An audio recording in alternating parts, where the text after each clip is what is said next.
నమస్తే, welcome to Suman TV. నేను మీ విష్ణు. ప్రస్తుతంతో పాటు ఆప్షన్స్ ట్రేడర్ కుంచ తిరుపతి రెడ్డి గారు ఉన్నారు. వారితో మాట్లాడదాం. హలో తిరుపతి గారు. హాయ్ విష్ణు గారు. ఎలా ఉన్నారు? Fine sir, fine. అండ్ ఎలా ఉంది స్టాక్ మార్కెట్లోని ట్రేడింగ్తో మీ జర్నీ ఎలా ఉంది? సో బాగుంది, but it's roller coaster ride.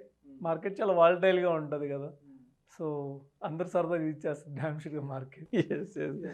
ఏంటి మరి ఇంత చిన్న ఏజ్లో, ఐ థింక్ ఒక 25-26 అనుకుంటాను, బట్ ఇంత చిన్న ఏజ్కే ఎందుకు మార్కెట్లోకి అడుగు పెట్టారంటే ఏం చెప్తారు? సింపుల్, నాకు బీటెక్ లైఫ్ నుంచి బిజినెస్ చేయాలని విజన్ ఉండేది. సో బీటెక్ లైఫ్లో నా ఓన్గా బిజినెస్ చేశాను. So almost 14 lakh money earn చేశాను బీటెక్ లైఫ్లోనే. యా ఆఫ్టర్ దట్ లాక్డౌన్ వచ్చింది కదా మనకి, ఆ తర్వాత నా బిజినెస్ ట్రక్ అయింది.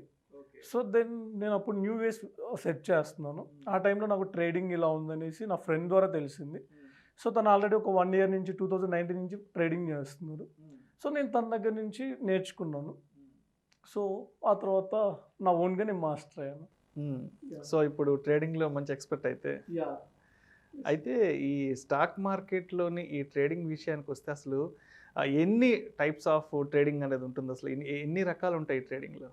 జనరల్గా అయితే నాకున్న ఐడియాలో స్కాల్పర్స్ ఉంటారు, దెన్ ఇంట్రాడే ట్రేడింగ్ చేసే వాళ్ళు ఉంటారు, ఆ తర్వాత పొజిషనల్ ట్రేడింగ్ చేస్తారు, పొజిషనల్ షార్ట్ టర్మ్ ట్రేడింగ్, ఆ తర్వాత లాంగ్ టర్మ్ ట్రేడింగ్ చేస్తారు.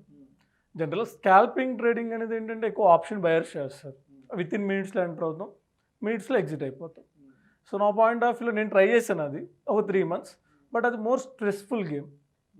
బికాజ్ మార్కెట్ చాలా వాలటాలిటీ ఉంటుంది. విత్ ఇన్ మినిట్స్లో మనం ఎంటర్ అయ్యేటప్పుడు స్లిపేజెస్ ఉంటాయి.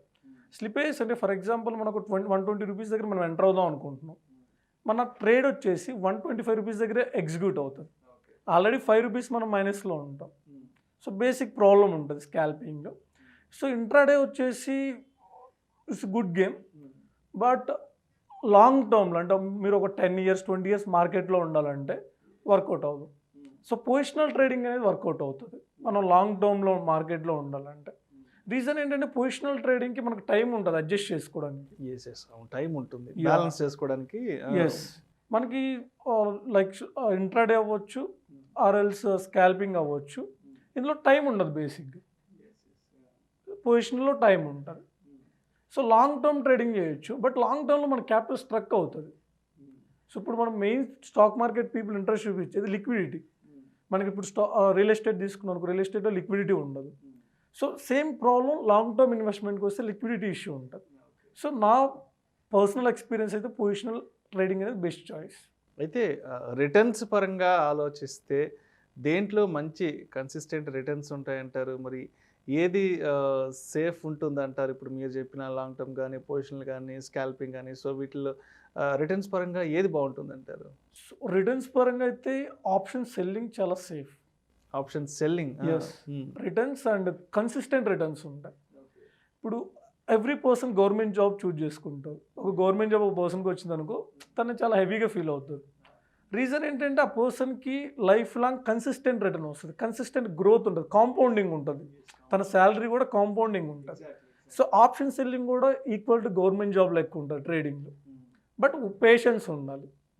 ఆప్షన్ బయింగ్ అనేది కైండ్ ఆఫ్ ఫాస్ట్ రిటర్న్స్ ఉంటాయి అండ్ లాసెస్ కూడా అదే రేంజ్లో ఉంటాయి, and high risk and high returns ఉంటాయి.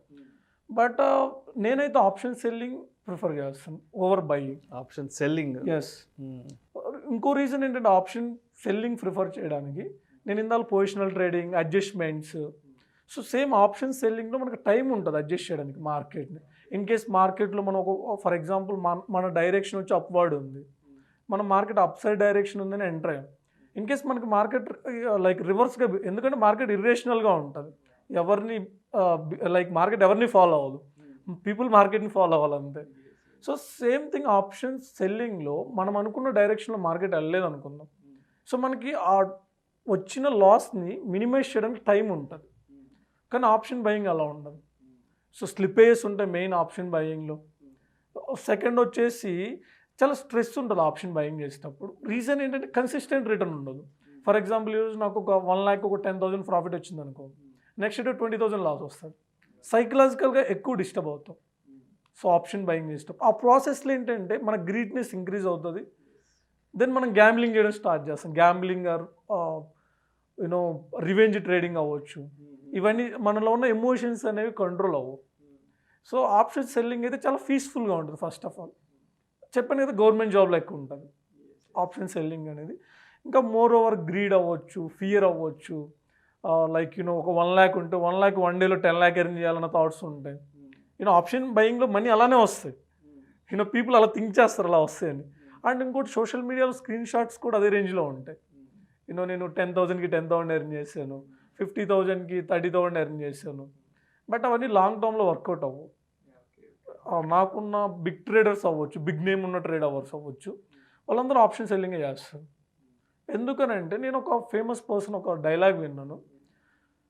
ఫర్ ఎగ్జాంపుల్ ఒక పర్సన్ 30,000 తీసుకొని వచ్చి మార్కెట్లో తను 25,000 30,000 ఎర్న్ చేద్దాం అనుకుంటాడు. మరి ₹1,00,00,000తో ట్రేడ్ చేసే పర్సన్ ఏం పిచ్చోడు కాదు కదా. 30,000కి 30,000 వచ్చే పని అయితే 1 crore కూడా రావాలి కదా. కానీ 1 crore ఉన్న పర్సన్ అలాంటి థింగ్స్ చేయడు. ఎందుకు తను సేఫ్గా వెళ్ళాలని చూస్తాడు. ప్రాక్టికల్గా థింక్ చేసినప్పుడు 1 crore మీరు ఏ బిజినెస్ అయినా చూడవచ్చు out side. 1 crore annual return 20% అనేది చాలా హైయెస్ట్. ఒక 1 crore మనం ఒక బిజినెస్ స్టార్ట్ చేస్తే ఒక 10 years పీరియడ్లో, so every month every year 20% return and ఆ 20% కాంపౌండింగ్ అవ్వడం, అది చాలా బిగ్ రిటర్న్ అవుతుంది. సో ఆప్షన్ సెల్లింగ్ ఈ kind of trading. Option buying అనేది ఇమ్మీడియట్ రిజల్ట్స్ వస్తాయి. బట్ హెవీ లైక్ ఇమ్మీడియట్గా మార్కెట్ నుంచి కూడా బయటకు వెళ్ళిపోతారు పీపుల్. రైట్. నాకు తెలిసిన కొంతమంది ఫ్రెండ్స్ ఉన్నారు, లైక్ 1 lakh రూపీస్తో స్టార్ట్ చేస్తారు. 1 lakh 50,000 ప్రాఫిట్ వచ్చింది అనుకో, నెక్స్ట్ మంత్ ఏం చేస్తారంటే 5 lakhతో స్టార్ట్ చేస్తారు. 2.5 lakh 3 lakh రిటర్న్ వస్తుంది. ఆ తర్వాత లైక్ 10 lakhకి 10 lakh రిటర్న్ వస్తుంది. పీపుల్ ఎక్స్పెక్టేషన్స్ పెరిగిపోతాయి అనమాట. Yeah right. అయితే లాస్ట్ 2-3 ఇయర్స్గా మార్కెట్లో ఉన్నారు. మరి మీరు ఎలాంటి వాలటాలిటీ మార్కెట్ని ఈ ట్రేడింగ్లో బాగా దగ్గరగా చూస్తారు? మీరు ఎటువంటి సందర్భాలలో కొంత ఇబ్బంది పడ్డారని చెప్పొచ్చు? బేసిక్గా కోవిడ్ టైంలో నా జర్నీ స్టార్ట్ అయింది. సో నా మెంటర్ నన్ను ఎలా గైడ్ చేశారు, ట్రేడింగ్లో మెంటర్ అనే person very very important. So mentor అనేది షార్ట్ కట్. నీకు మెంటర్ లేకుండా నువ్వు social media, YouTube channels, different platforms follow అయితే డ్యామ్ షూర్గా నీ మనీ నువ్వు లాస్ అవుతావు. ఆ తర్వాత నీకు ఎక్స్పీరియన్స్ వస్తుంది. నువ్వు ఛాలెంజింగ్గా తీసుకుంటే ఆ తర్వాత నువ్వు ప్రొఫెషనల్ ట్రేడర్ అవుతావు.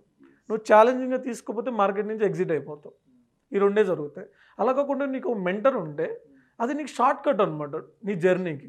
మనకి యాక్చువల్ ట్రేడింగ్ అనేది బేసిక్గా చాలా ప్రొఫెషనల్ థింగ్.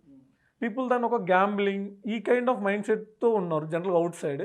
కానీ అది ఒక ప్రొఫెషనల్. ఎలా అంటే ఇప్పుడు ఒక స్విమ్మింగ్ ఉంది, ప్రొఫెషనల్ క్రికెటర్ ఉన్నాడు, వాళ్ళందరికీ ఒక కోచ్ ఉంటాడు, ఒక మెంటర్ ఉంటాడు, ఒక ప్రాపర్ ఎడ్యుకేషనల్ సిస్టమ్ ఉంటుంది. ఒక ఇంజనీరింగ్ స్టూడెంట్ ఉన్నాడు, ఒక తను 15 to 20 years తను వచ్చేసి తన లైఫ్ని డెడికేట్ చేస్తాడు లెర్నింగ్కి. సేమ్ ట్రేడర్ కూడా అట్లీస్ట్ ఒక 3 to 6 months నేర్చుకోవడానికి డెడికేట్ చేయాలి టైం. తను ఓన్గా అవ్వదు, తనకు ఒక ఎక్స్పీరియన్స్ మెంటర్ కంపల్సరీ కావాలి.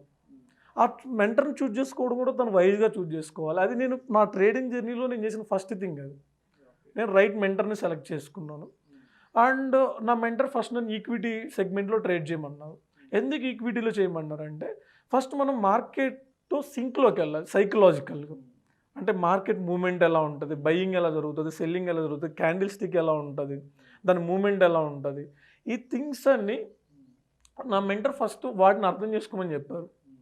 మనకి చార్ట్ మీద ఫ్రంట్ ఏం జరుగుతుందో కంటే బ్యాక్ సైడ్ ఏం రన్ అవుతుందో అర్థం చేసుకోవాలి. దాన్ని చార్ట్ రీడింగ్ స్కిల్ అంటారు.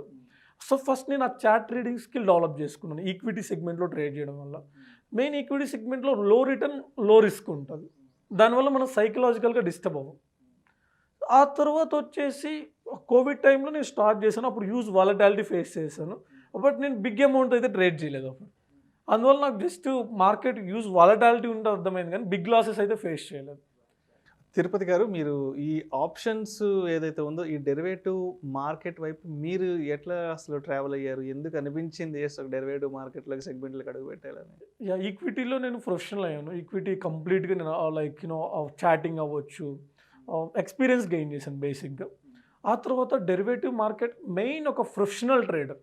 నేను ఫుల్ టైం ట్రేడర్ బేసిక్గా. మనం ఫుల్ టైం ట్రేడింగ్ చేసేటప్పుడు కంపల్సరీగా 24 hours అదే థింగ్ మీద ఉంటాం. సో డెరివేటివ్ అనేది చాలా యాక్చువల్గా నేను చాలా బిగ్ పీపుల్ టెస్టిమోనీస్ విన్నప్పుడు వాళ్ళ లైఫ్ మొత్తం ఒకే స్టాక్ని ట్రేడ్ చేస్తారు. సో ఇప్పుడు నేను కంప్లీట్గా నిఫ్టీ అండ్ బ్యాంక్ నిఫ్టీ మీద ట్రేడ్ చేస్తాను. ఎందుకంటే వాటితో నాకు ఆల్మోస్ట్ సింక్ ఉంటుంది, కంప్లీట్ అవి నా బేబీస్ లెక్క ఉంటాయి అనమాట. సో అందుకని ఇప్పుడు మనం ఈక్విటీలో ట్రేడ్ చేయాలంటే మల్టిపుల్ స్టాక్స్ మనం రీసెర్చ్ చేయాలి డైలీ. అది చాలా స్ట్రెస్ఫుల్ థింగ్. సో అందుకని నా మెంటర్ ఆ తర్వాత 6 months తర్వాత నన్ను ఈక్విటీ నుంచి డెరివేటివ్ టర్న్ అవ్వమన్నారు. సో నేను టర్న్ అయ్యాను. డెరివేటివ్ మార్కెట్లో మనకి కొన్ని అడిషనల్ థింగ్స్ కావాలి. ప్రైస్ యాక్షన్ అనేది compulsory. Price action in the sense market sentiment identify చేయడం, అది కంపల్సరీ ఈక్విటీ నుంచి నేర్చుకున్నాను. ఆ తర్వాత మనకి ఆప్షన్ గ్రీక్స్ అని ఉంటాయి, ఆప్షన్ చైన్ అని ఉంటుంది, అండ్ గ్లోబల్ మార్కెట్స్ అవ్వచ్చు. ఈ థింగ్స్ అన్నీ కొన్ని బేసిక్స్ మనం ఆప్షన్స్ ట్రేడ్ చేసినప్పుడు కొన్ని బేసిక్స్ తెలియాలి. ఈ బేసిక్స్ నేను ఆ తర్వాత నేర్చుకున్న తర్వాత ఆప్షన్స్ వైపు షిఫ్ట్ అయిపోయాను. షిఫ్ట్ అయిన తర్వాత నాకు చాలా ఫ్లెక్సిబుల్గా అనిపించింది ఆప్షన్ ట్రేడింగ్. ఎస్పెషల్లీ ఆ తర్వాత నేను ఆప్షన్ బయింగ్ స్టార్ట్ చేశాను. బయింగ్లో స్టార్టింగ్లో చాలా మంచి రిటర్న్స్ వచ్చాయి, బట్ నాకు కన్సిస్టెంట్ రిటర్న్ కనపడలేదు. అంటే ఈరోజు నేను ఒక 2000 ప్రాఫిట్ వస్తే నెక్స్ట్ డే ఒక 3000 లాస్ అవ్వడం, అండ్ స్లిప్పేజెస్ ఉండడం. ఆల్రెడీ నేను మెన్షన్ చేసిన స్లిప్పేజెస్ అంటే, సో అది నాకు చాలా స్ట్రెస్ఫుల్గా అనిపించింది ఆప్షన్ బయింగ్ చేసేటప్పుడు. ఆ తర్వాత ఆప్షన్ సెల్లింగ్ వైపు షిఫ్ట్ అవుదాం నేను చూస్తున్న టైంలో నా మెంటర్ని అడిగితే తను ఇంకా టైం తీసుకొని షిఫ్ట్ అవుదాం అని చెప్పారు. ఆ తర్వాత నేను మెల్లగా ఏంటంటే ఆప్షన్ సెల్లింగ్ మీద కాన్సన్ట్రేట్ చేయడం స్టార్ట్ చేశాను. ఆ తర్వాత ఎవరైతే సొసైటీలో బిగ్ పీపుల్ ఉన్నారో ట్రేడింగ్లో, ఆ తర్వాత నాకు తెలిసిన బిగ్గెస్ట్ ఫ్యాక్ట్ ఏంటంటే ఈ బిగ్ ప్లేయర్స్, మ్యూచువల్ ఫండ్స్ అవ్వచ్చు, ఈ బిగ్ ప్లేయర్స్, బ్యాంకర్స్ అవ్వచ్చు, ట్రేడింగ్ ఒక 10 crore 20 crore చేసే పీపుల్ అవ్వచ్చు, ఈ పీపుల్ అందరూ ఆప్షన్ సెల్లింగ్ చేస్తున్నారు. సో నేను దాని గురించి రీసెర్చ్ చేయడం స్టార్ట్ చేశాను. ఆ తర్వాత నాకు అర్థమైన ఫ్యాక్ట్ ఏంటంటే ఆప్షన్ సెల్లింగ్ అనేది చాలా simple thing compare to buying. So అలా ఆప్షన్ సెల్లింగ్ స్టార్ట్ చేశాను. ఆప్షన్ సెల్లింగ్ నాకు సీరియస్లీ నేను చాలా కన్సిస్టెంట్ రిటర్న్ చూసిన స్టార్ట్ చేశాను ఆప్షన్ సెల్లింగ్లో. రీసెంట్లీ రష్యా ఉక్రెయిన్ వార్ వల్ల మార్కెట్ హ్యూజ్ వాలటాలిటీ ఉంది. యా, ఆ 1 monthలో పీపుల్ చాలా మనీ లాస్ అయి ఉన్నారు, బట్ ఆ టైంలో మేము చాలా మంచి రిటర్న్స్ తీసాం బికాస్ ఆఫ్ ఆప్షన్ సెల్లింగ్. ఎందుకంటే టైం ఉంటుంది మనకి అడ్జస్ట్ చేసుకోవడానికి. Yeah, thank you so much Tirupati గారు. ఈ స్టాక్ మార్కెట్లో ట్రేడింగ్లో మీకున్న జర్నీ గురించి, అదేవిధంగా మీ ఎక్స్పీరియన్సెస్ గురించి, and options buying and option selling, so ఇలాంటి ట్రేడింగ్లో ఉండే అన్ని రకాల స్టైల్స్కి సంబంధించిన విశ్లేషణ మా ప్రేక్షకులకు చాలా చక్కగా వివరించారు. Thank you so much sir. Thank you sir. Thank you.